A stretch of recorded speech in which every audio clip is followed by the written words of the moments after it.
Hello and welcome to the next episode of Your Property Business, and this is the video podcasts that helps you get the most out of your property business.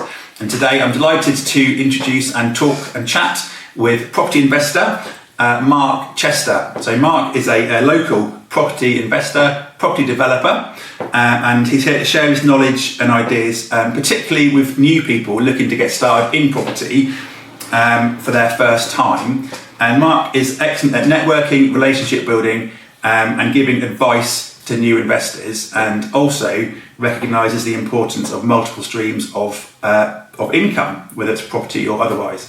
So Mark, welcome to this episode. Good morning, Chris. Good morning. If you'd like to spend a few moments just chatting through why you're here and what your experience is and that kind of stuff, that'd be great. Yeah, sure. Yeah, well, I sort of started in property, showing my age now, about 89, I think it was, something like that there was as well. So just working with brother, who's a child surveyor, and we just started in North London buying little flats, doing them up and selling them on. Really, that was it. And then over the years, that's what we've done sort of more of, and then we've kept a few, sold a few. Mainly London South East, that's where we're based, but I've been up here, 20 odd years now, 25 years now, so it's sort of mainly buying things around this area, doing refurbs, but also more, as I was talking to you earlier, more into planning games, so buying land, getting planning permission, and then sell that on there. So when we started back then, of course there was none of this. There wasn't even the internet there was as well. So there was no courses, no training, no books, nothing there was as well. And it was a family friend, Bob, who was into property. Same sort of thing. He started off buying little houses, doing them up, and we just sort of learned from him really. So he sort of shared his time and his knowledge, and because we're always sort of grateful for what he did and helped us, then I then share that again with people. So what we're going to talk about here is a little bit about helping people to get going, and really this is what I sort of share with people, just to give them a little bit of direction initially, and a little bit of the first steps to take, really. Well, that's fantastic. I mean, so you are generous with your time and your advice, and that comes across, and we've known each other quite a long time now. Definitely a go-to person in terms of the property industry. Who do I speak to? What are my questions that I should ask? So like you say, we're going to go through a process today, particularly helpful for new investors, but I think it applies new, middle or experienced investors alike. This is a general goal setting, direction setting set of questions and process, correct? Yeah, absolutely, yes. So I think the thing is, when you start off with property, it can be a little bit daunting, because of course you come to the meetings, come to your meeting, some of the other ones there, and you've got all different speakers there, and they're talking about different strategies. And for new people, it'd be a little bit like a rabbit in the headlights. I'm thinking, well, what do I do? Do I do a buy-to-let? Do I do an HMO? Do I do a flip? Do I do a whatever it might be? And then of course they go on all the courses there was as well, and then of course they learn so much information and not too sure what to do. So if I just sit down with people just having a coffee and a chat, I might sort of set something out sort of fairly basic, really, but give them a little bit more direction. But also, as you say, people that are already in property a little bit further down the line, sometimes it's really good to just sit down and reevaluate where you are, and then say, okay, where's the next path that I need to go down? Am I on track as well? So it's a business at the end of the day. That's all it is. But what we do, we have a product. The product has to be bricks and mortar. That's all it is. And I think with property, one of the most important things is not to get too emotional and too attached about it. That's all it is. It's just, as I say, it's a vehicle to make some money at the end of the day there. But it's knowing which way to go with all of these. Okay, so let's take an example. Someone who likes the idea of property, likes the idea of creating wealth, maybe replacing their income, etc., but that's where they're at. Yes. What's the first question or first process you would take that person through? Very first thing is really why. Why do you want to do this? Why do you want to, give up your job? You look, and usually, and we know this with your property meetings. So we have a lot of people there that come every month for the first time. They're brand new, so they're looking at property, and there's a reason why. So maybe the job's not earning them enough money. Maybe the job, like we were talking about earlier. Some people are working long hours all the time there. So it might be the time freedom.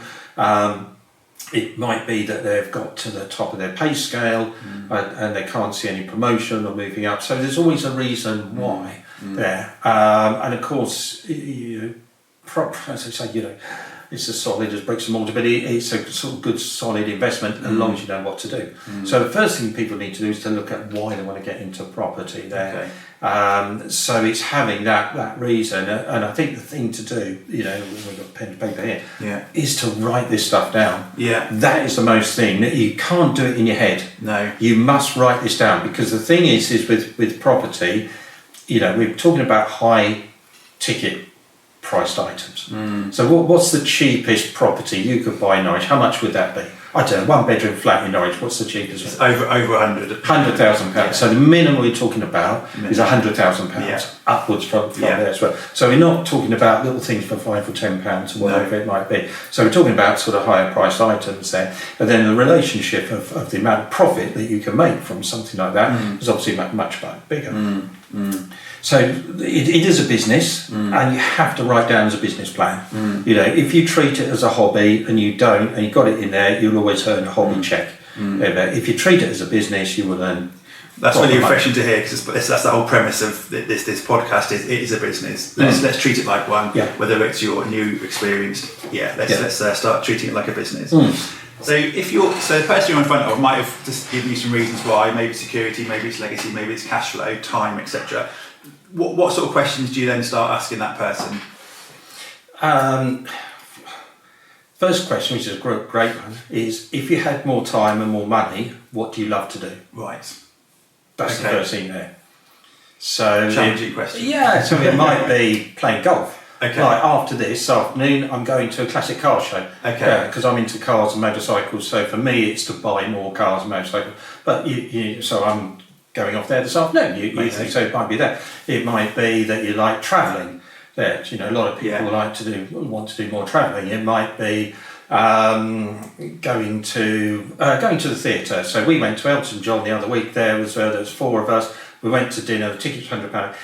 With the travel and everything, it's probably £750 to go for an evening down to the O2 to go down. Not everybody's got £750 disposable income to do that, but you might say, hey, I'd like to do that every month, so I need £750 to go and see a major show or event or whatever it might be. So it might be something like that. It might be, you want to learn a skill there as well, so you might say, I want to become competent in something. So it might be you want to learn a musical instrument, maybe I want to, go skiing or whatever it might be. So it's really these things that you love to do is first of all is just to really, like you're doing there, write some ideas down. That's the sort of thing. Yeah. Okay. So there's a sense that the person now has an idea of what that might look like, their future might look like, what they might be doing in that future. So they're starting to get a sense of, and because they've written it down, it's starting to feel a bit more real. Yeah. Because it's not just a thought; it's something on paper. Yeah. Okay. Cool. So I think that probably sets most people apart already, even at that stage. Why am I doing it? And what does my future look like? I suspect those 2 actions alone will put that person ahead of where most people get to in their goal setting, and intentionally setting out their actions. Really. Yeah. Yeah. Okay. So they've got that. So they know they want to go skiing 3 times, twice a year, and theatre trips and that kind of stuff. And that, where do you take them from there? How do you get them to a different place now? Then what I do is I sit down with people, and this is a little example here. Yeah. So we get a pen and paper, and we divide it into 4 quadrants. Okay. And then the first one is have, HAVE, have, do, DO, BE, and then give.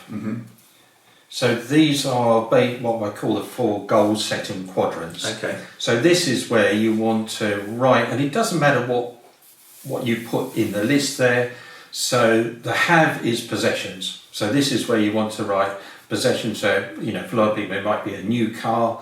A lot of people have never owned a brand new car, so it might be a brand new car. It might be a better house. You see, a lot of people are limited to their beliefs because it's related to their income.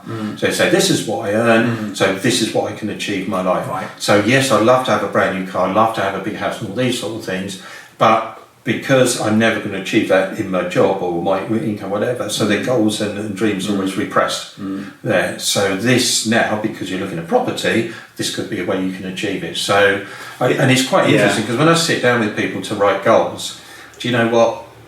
If they can come out with 6 or 8 goals, that's quite impressive. Okay. Most people, do you know what, struggle to write 6 goals. Yeah, you wouldn't believe it. Really? Yeah. Because they don't think about it quite as often as maybe they should. Well, yeah, but also when you were at school, what were you told? You're told to do well in your exams. Why? Because you're going to get a good job. Yeah. There. Who do you know that's got a good job? Who do you know that? Oh, I love the salary, I love the income. I love the people I work with, I love the location, I love the 10%. college, and everything like that. That's a good job there as well. Yeah. So they don't teach goal setting or being an entrepreneur or doing something different at school because doesn't fit into the system, and that's fine. The system is for people to get into work so they can earn a job and then they pay their taxes and as well. And it's interesting because it's not until later life, generally people in their 30s and 40s, and then they might get to the top level of their income there, so they've had promotions or moved up jobs, and then it starts to level off, and that's where they think, because if you look at the average age of somebody that comes along to your property meeting for the first time, it may be like 40, 50 years old, something like that. I mean, you haven't got very many youngsters at 20 that come along to the PIN meeting say, hey, I want to be a millionaire and make a load of money there as well. So people go through life and then they get to that sort of midlife stage and then they start to look outside as well. Yeah. So, so putting things down on the list to have, it might be golf clubs, clothes, conservatory. I mean, there's things I put down here. It seems this process kind of flips it on its head, doesn't it? It says rather than start with the income and what can I get for that, it says what do I want. That's the thing. Because ignore how much it costs, right? Yeah. But what do I want? Yeah. Because what we're going to do with this, you've got to decide what you want. Then, and we'll talk about this in a moment. Then you apply. What does my property business need to look like to be able to do this? And what happens is that people go the other way. So people say, "Oh right, I'm going to go buy to let. No, I'll buy an HMO. No, I'll do this. I'll have one up north, one down south, one here," and they're all over the place, and they end up with a sort of mishmash, and they're not really achieving. Whereas if you can do this, first of all, you know exactly where you want to be. Then you apply your property strategy, because what you want to do is to get from where you are now to where you want to be the quickest possible way. You don't want to be going around the houses, you want to get from there to there quickly as possible. That's the thing. So if you know where this is, then you can apply the correct strategy to be able to achieve that. Makes sense. So have his possessions in there, do his activities. So, like I was saying the other day, we went to Elton John and stuff like that. So you might want to holidays, visiting friends, you might live sport, you might be into football, and you say, do you know what, I'm going to travel around the world watching all games of the World Cup or whatever rugby's on at the moment, you want to go that, or motorsport, I've been watching a lot of motorsport in different countries, so you might be into that, or fishing, you might be, do you know what, fishing, I love fishing, going carp fishing in here in Norwich, but you know what, I'd love to go to France or go to South Africa fishing, or wherever it might be there as well. So do his activities that you want to do.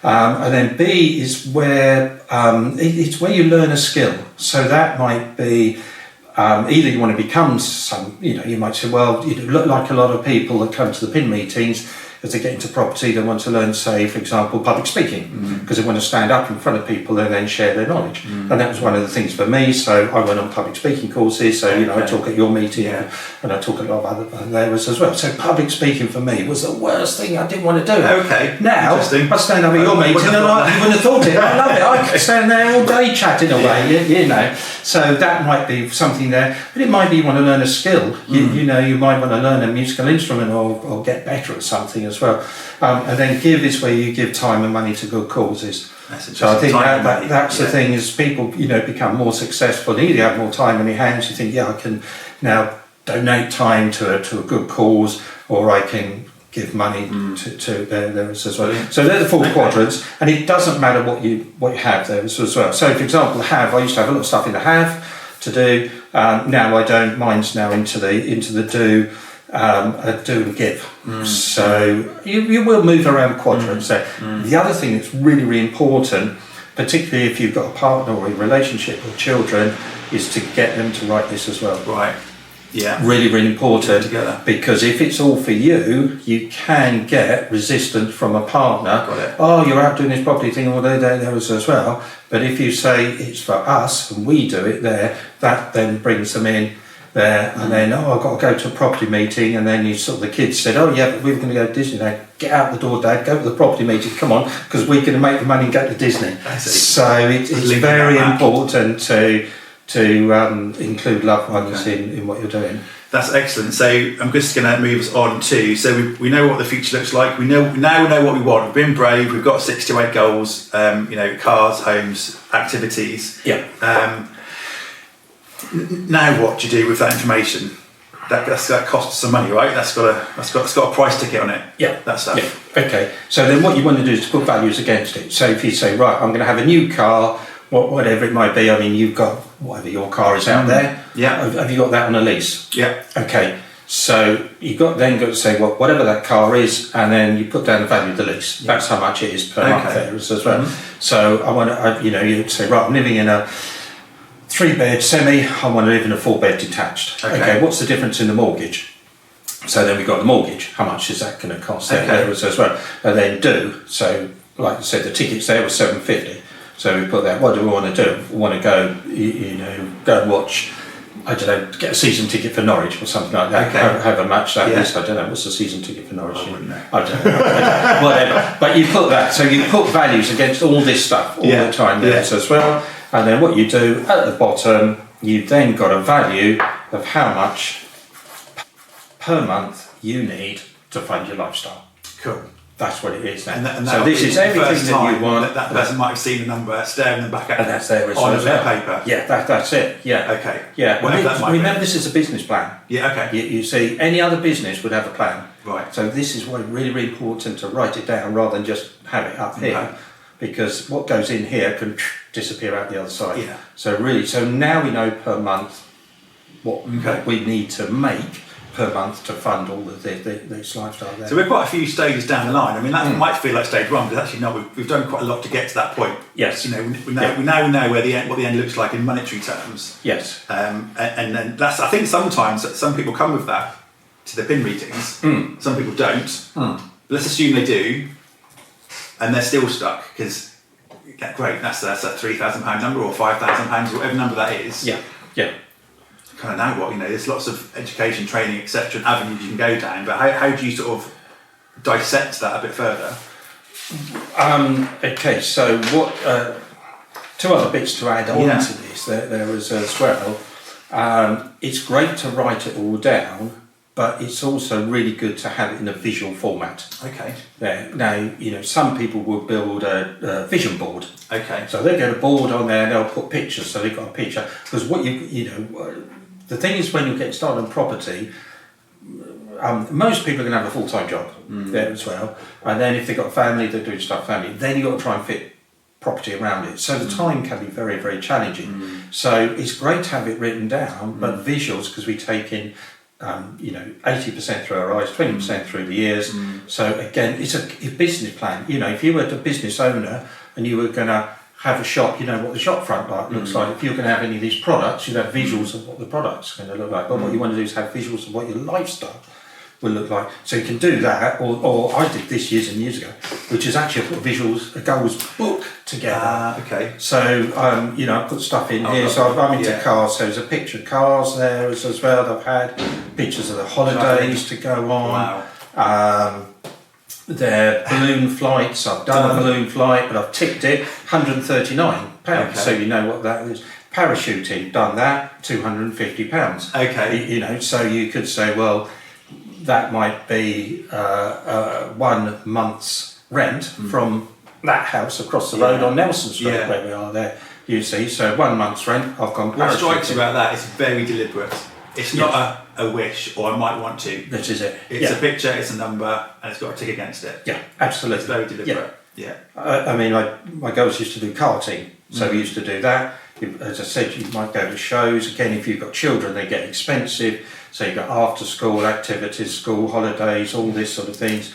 And then, of course, when they get a bit, bigger, then they want cars and houses and all those sort of things. Health and fitness, I think that's the thing. Because the thing is, property, you can make a lot of money. But there's no point in having really bad health if you made all this money to enjoy it. So you might say, well, I want to go to the gym or, be involved with sports or whatever it might be. So all these sort of things for the house there, landscape, the garden. I went to Chelsea Flower Show last year with my daughter because she's into gardening. We had a fantastic day together, but that was £300 for the two for the day out to go there. You see, and again, not everyone's got £300. No. Just let's go out for a day and spend that. But rent from that house for 1 month. Yeah. That's taken that to Chelsea, which is next week. Holidays. We've covered holidays. You might want to own an overseas property there. So again, house in Florida, how much is in, or you might want timeshare. So how much would a timeshare be? Good causes there, so I donate to some different charities. Other things there, I do quite a lot of water skiing, extreme sports, motorcycle racing, all sort of bits and pieces like that. It might be the dream home. So again, get a picture. Look, there's a log cabin here. Look at that. You might want a log cabin. £50,000. That's a lot. You see, to go and buy a log cabin there, you need a plot of land there, or you might want to build yourself an eco home, something like that. Because if you're in property, you're going to find land and opportunities and things like that. Okay. So that's on my list to build myself an eco home. It might be sailing. Here's the thing here. So I did this the other year, hired a boat, come out of Ipswich Marina, sailed down the Orwell into the sunset there, chartered a boat, beautiful. £125 for the evening, sitting there, a glass of champagne.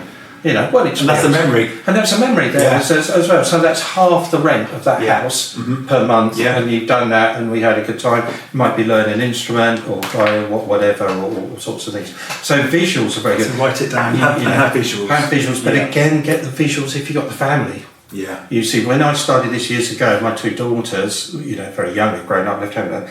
But I said, right, okay, here's a couple of sheets of paper. Okay. If we had more money and more time, what would you like? It was a great exercise for them. Because they go out and find pictures and cut it out magazines and put it all together, and they come out with all weird and wonderful things there as well. So visuals are very, very good. And most of that I've achieved now. So that's the other thing. The new book. The funny thing about that's right. but when you put it together like that, is that it does all come together and it focuses your mind. That's what it is. That's the goal. That's what I want to do. So I'm going to the car show this afternoon and I might see a car there and I think, I want that. Okay, how am I going to get that? I need to do whatever property deal and that could get me that car. Okay, well that's pretty powerful stuff there. Again, that takes people beyond just writing it down. It's starting to sort of get into the psyche of and seeing what you want in front of you. So we now have a price to get against these things, and we're sort of getting more emotional about them because we're sort of putting pictures in front of us and stuff. Where do we go from here? Okay, so so we've got a value here. Let's say that we're looking at let's say £3,000 a month. Okay. There is as well. So for somebody that might get them out of their job there, so I need to be earning £3,000 a month that gets me out of the job. But that replaces, so if they're earning £3,000, that replaces what they are. But that's the first step to get themselves out of a job. Then from that, they can say, right, now I need to, if I can up that to £6,000 a month, then because that then pays for what I want, and because I want all these extra things on top of that, so the goal will be £6,000 a month, £72,000 a year. Okay. There was as well. You're an accountant, you know. I could, So, Mark, I'm just going to wrap up there. That's a fantastic lot of value, and thank you for taking us through that step-by-step process. Just to recap, I think what we've done there is we started the end in mind. We now know what a future might look like in terms of have, do, give, and be. Yes. We've put some things on paper and we've put a price tag against them. So that's given us a value, and now we then spoke about how to make that value a reality. So what strategies to employ and what's the next steps in terms of actions about how to start to make that inroads into that number. I think the best thing really is for people to go and speak to people who are already doing it there as well, because you've got different strategies there. Yeah. So you might say, okay, so the figure was £3,000 a month there, and then rising to £6,000. So then what you need to look at is to do some research and to do some homework, and then to look at the different strategies. So if it's just, say, buy-to-lets, say single buy-to-lets as well. So you've got buy-to-lets here on Nelson Street. So one of these properties here, net, what that mean? 250? Yeah, 250. 250. That one across the road there, whatever, number 5. Yeah. Okay, so if you bought that, rented that out, that makes you £250. Yeah. So to make it £3,000 a month, you're going to need 12 of those. Okay. Or if you want to make £6,000 a month, you need 24. Okay. So you need 24 houses in Nelson Street or wherever it might be that will make you those as well. Yeah. So now we know we need 24 houses. Yeah. So then you've got to look at how you're going to fund those. Well, obviously, it's a mortgage, you can get whatever, 75%, whatever it might be there. So then you need the deposit to go and buy them. Now, what a lot of people mistakenly think, I need my own money. So either they think, I haven't got any money, so I can't get into property, or I've got to work, save it up until I've got the deposit. The thing to do is actually go out and find other people's money. That's where a lot of people don't realise. And the best way is use your mobile phone. Use your mobile phone, everybody in there, all those contacts in there. You don't know who's got money, who hasn't. There, you'll be surprised how much money people have. They've got it in the bank, earning diddly squat, and they might be interested in putting in bricks and mortar and getting a better return. So when I'm, looking, and I still use it today actually, I start with 25,000. So I say, getting into property, looking for people that might have £25,000 or more. Because the thing is, if you say, I'm looking for money for property, people think, 100, 200, £200,000, I haven't got that.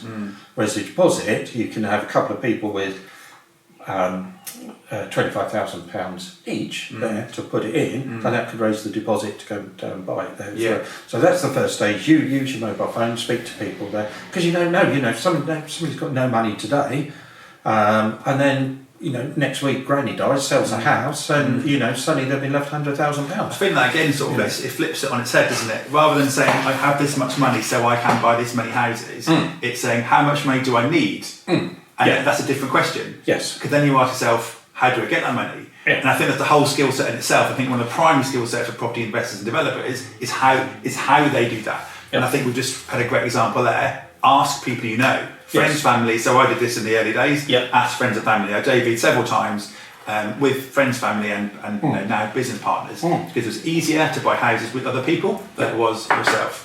So I think that's a great strategy. Ask your network, which might be your folks, might be your friends, and your phone book. The worst they can say is no. At the end of the day, that's all it is. But you will be surprised how much money people have. And also because they know you, that there's a degree of know, like, and trust, and you've got that relationship there as well. It's easier. What you don't want to be doing, which some people think, I've got to go out and find a multi-millionaire dragon investor that they'll throw loads of money at me there as well. But it doesn't happen. So when you're starting off, find people there, or look at where you network. So it might be at work, it might be the golf club or social club, or wherever you network, something like that. If you're in business, maybe you go to business networking things or coffee mornings, whatever. It's just, who do you know? Ask everybody you know there as well. Because all you need is that to fund those houses there. So you need 12 single buy-to-lets to, for example, get £3,000, get that a job. Or you might say, HMOs. So HMOs, housing multiple occupancy, where obviously you've got, say, 5 or 6 people sharing a house there. So an average HMO, say something like that in Norwich, what would you sort of? I think you're talking at least £1,000. You need to be sort of thinking about how much that might cost. About £1,000. Yeah. Thanks, Mark. That was a fantastic roundup of how to take someone from where they want to be. Actually getting there in terms of strategies they might employ. So we just want to wrap up instead of doing HMOs as well. So Chris, instead of having 12 single lets there, what people might look at as HMOs, which is a multi-let, so you get 5 or 6 people in a house, or something like that. What would an HMO typically make in Norwich? In net cash flow terms, £1,000 a month would be what you should be targeting really from a HMO. About £1,000. Okay, so to achieve the £3,000 a month, you could have 12 single lets like here, or you could have 3 HMOs. There was as well. So it's a little bit like Monopoly, having little greenhouses or 3 of the red hotel types. That's what it's like really at the end of the day there. But then also you might look at other strategies. So, somebody might buy something and then refurbish it and sell it on, and they might make 30, 40, 50,000 pounds on that. So they can do one of those a year. But of course there's no repeat. They've got to carry on to do that. Some people might do, rather than buying the properties, they might do rent to rent, so they might rent a property and then re-rent it.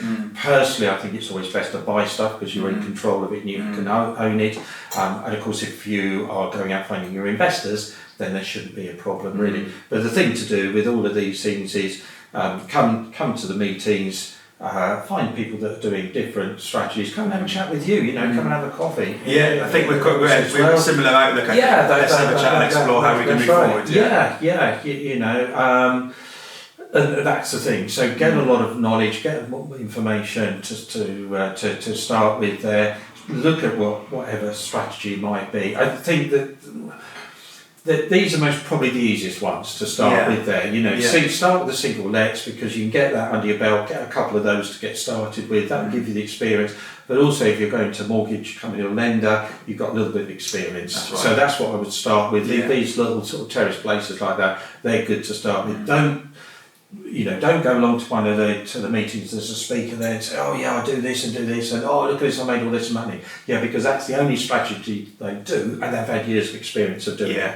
So start small, learn the process, and then just gear it up. Get good at one strategy. Once you've done that, once you've got replaced your income or whatever it might be, then have a look at something else there as well. Don't have bits and pieces all over the place. Don't get the shiny penny syndrome. Oh, one of those, and one of those.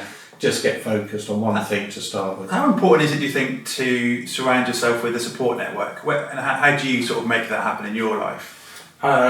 So you need what you call a power team. So you need someone for the mortgage there as well. You need a letting agent. You might need an electrician, a plumber, and sort of things like that. Basically, if you come to the property meetings, they'll either be at the meeting or you can ask people who they use. That's the thing. Get recommendations because they would say, "Well, this guy's good, this guy's good," and that's the best thing. So you need all those people around you to start with, but also as well when you come to the network meetings, everyone's like-minded, everyone's very, very friendly, everyone shares information, have a look at each other. So the most important thing is to come along to the meetings, meet a couple of people every time, come and have a coffee afterwards outside of the meeting there, and just share some knowledge, share some ideas. What you want to do is build up that network of contacts all the time. So some of them will be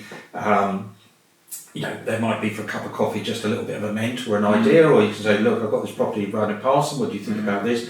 Some of them it might just be because you need to buddy up with somebody there, and you might find somebody that's similar to you, and they're just getting started. So let's just buddy up together. A lot of people joint venture. That's the other thing. Is that because you have a lot of people come to the property meetings that I found, they've got money there, but they haven't got the knowledge and experience all the time. So if you're saying, "Oh, I've got the time, I want to do it, but I haven't got the money, you've got the money," I've just joint ventured with somebody last couple of weeks and we just bought 2 properties together. So same, my first business partner was, I met at the first meeting I went to about 8 or 9 years ago. We're working together and building a business together still. That's right. So what you don't, and the thing is with the property meetings, it's so powerful. And of course, it can be a little bit daunting. You coming in there, nobody's got big boots on. Oh, look at me! I've got all this there as well. Everyone's down to earth. Everyone's very, very friendly. Everyone's very, very relaxed. So you just got to go in there and chat to people, and then have a little bit of a follow up, and then just be engaging. But the other thing as well is go to these meetings all the time. Don't go to one. Oh, I'll go in about a year's time. I'll go to another one. There is as well. Because if you want to, make £3,000 get out of a job, if you want to double that to £6,000 to make a real difference to you, you need all the people to help. So you need all the trades and the services, but also you need the emotional support as well. Because it can be a bit of a lonely business, really. So if you can engage with people all the time and meet for a coffee and have a look at each other's properties, that's far more interesting. It's not surprising anymore, but I think it has surprised me, and I hear it a lot about how friendly and how open to sharing experiences the people at the property networking meetings are. And I think you're right. It's very open and easy to come in and just have a chat with people. Whether you're starting with nothing or you have a very successful business already. I think it's a bit of a leveller. Everyone's in the same space mentally, which is quite helpful. And everyone starts on zero. That's the thing. Everyone started there. Everyone's bought their first little property. Everyone's got going, and it's just whichever strategy feels best for you, and you just build up from there. Really. Smash in. Cool. So this is how you write out the 4 sections. So you've got the have, the do, the be, and the give. But what you can do to start with is to write down this list here. So these were just some examples. Some of them are just sort of £25 right up to thousands and thousands of pounds. So if you're writing a list of everything, the first thing to do would be just to write this list there, put a value against everything, and then put them into the boxes. But also as well, the other thing that you can do is to put against each goal 1 to 5. So 1 would be the most important, 5 less important. So then you've picked out, that's really important to me, that's really important to me, that's really important. So now you've got your top goals, and then your number 2 goals, 3 goals, 4 goals, and 5 goals. So now you've put it in an order of priority as to which one of these would be most important to you, and then you've got those on the list there as well. So you might say, okay, I've got several things here, I just need an extra £1,000 a month. Right, I need to go and buy four of those terraces or 1 HMO, and then that brings me in £1,000 a month, and that would tick off several of these goals here. So it's not always going. What you want to do is to build this up bit by bit. So it's not going for I need the £3,000 to get me out of the job. There, it might be if I'm earning an extra £250 a month. What's £250 a month going to give to me? What difference is that going to take to my life? So if I had £250 from the first one, what's the first priority I'm going to do with £250? And then all we need to do is multiply that. So we bought number 5, we've got number 7. So now we've got £500 a month coming in. So what are the £500 goals? What have we got to do there? And then you're just gradually ticking them off. But the other thing as well is to set yourself a time scale. So you might say, yes, I need, want to buy one property in, next 3 months. So I've got 3 months to go out there and find the deposit to put it down for the property, and also to have a look at properties there as well. So if you're buying 4 a year and you're making £1,000, then in 3 years, then you can say, right, I'm going to give up my job in 3 years' time because I'm buying one property. That's the other thing. You need to have a time scale. Absolutely, Really, really important to have what a time I want scale. By when? Yeah, that's right. You can now say, right, 3 years' time, I'm going to give up my job there.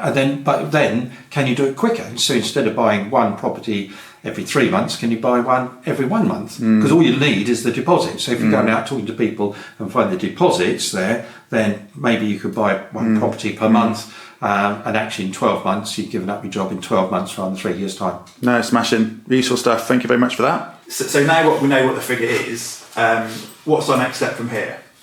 I would say really is just talk to lots of people. Okay. That's the thing. So you now know what amount of money, and what you want to look at is what's going to be the quickest way to get that.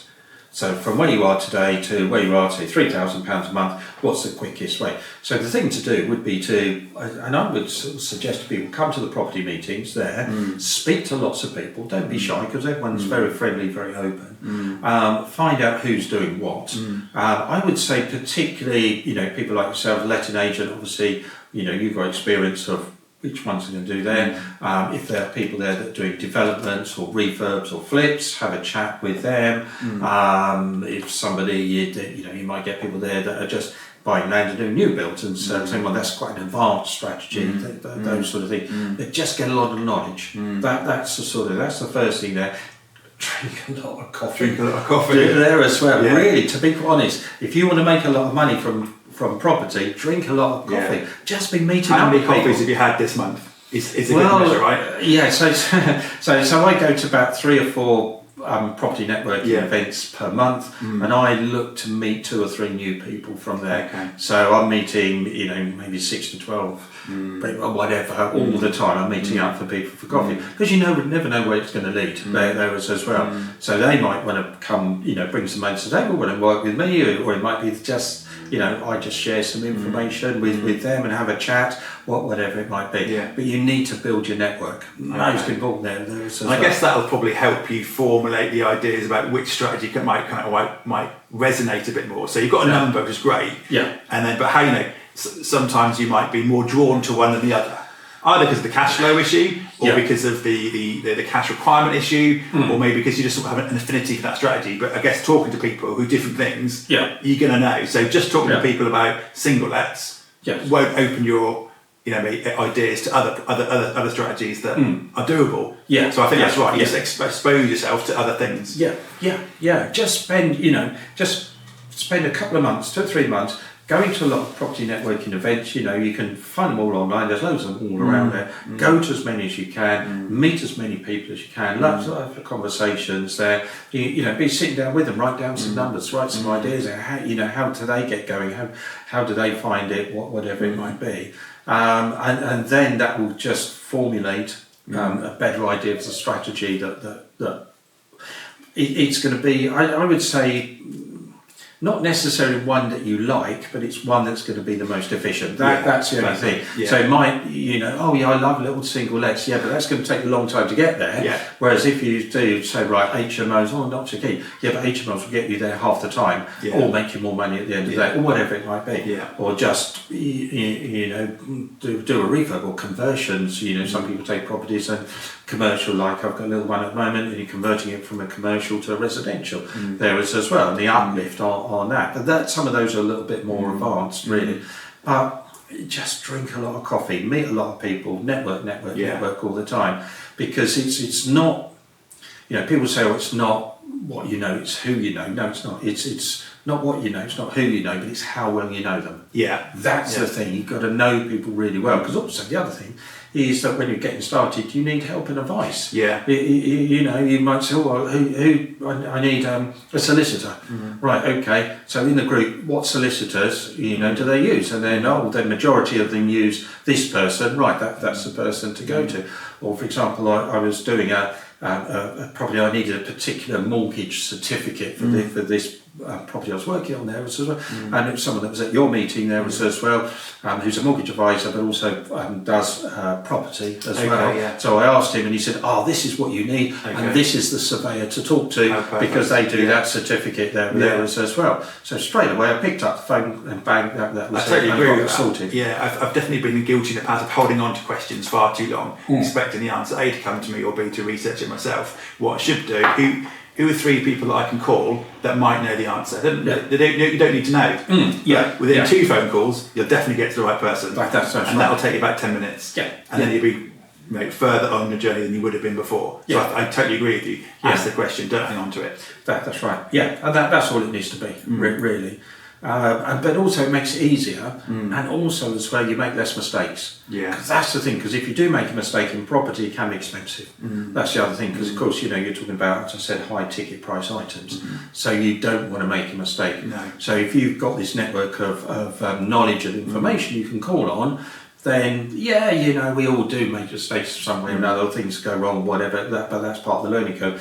But you can mitigate that and reduce it down quite considerably if you've got a circle of people there that can help you and advise you, and everyone is very friendly, and the people that want to get started, everyone is, there's so much property around. It's not as if, we're nicking stuff off each other or whatever. There's so much around, so people are very happy to share the knowledge and information. Okay, thank you.